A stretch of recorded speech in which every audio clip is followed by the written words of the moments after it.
Our NXL-M single head notcher is designed with a strong focus on safety, efficiency, and affordability.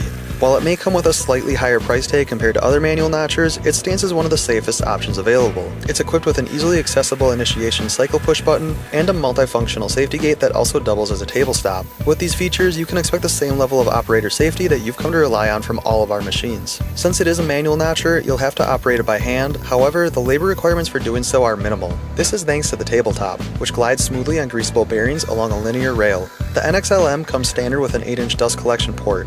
And while you don't necessarily need dust collection to run this machine, we do offer collection units for it, as well as sawdust conveyors that can transport the dust to a bin. Coming standard with a 20 horsepower motor, it's capable of producing an impressive 540 stringers per hour, or it can be equipped with an optional 10 horsepower single phase motor. This notcher is versatile enough to handle both new stringers and those with embedded nails. The standard notch width is 9 inches, but it can be set up to cut anywhere from a 1/2 inch notch up to a 12-inch notch. Plus, you have the flexibility to adjust the notch height up to 2.5 inches. In terms of materials, it can handle lengths of up to 60 inches, widths of up to 6 inches, and heights ranging from 3 to 4.25 inches. As a manual notcher, the NXL-M is highly efficient when it comes to air consumption and can operate with any standard air compressor.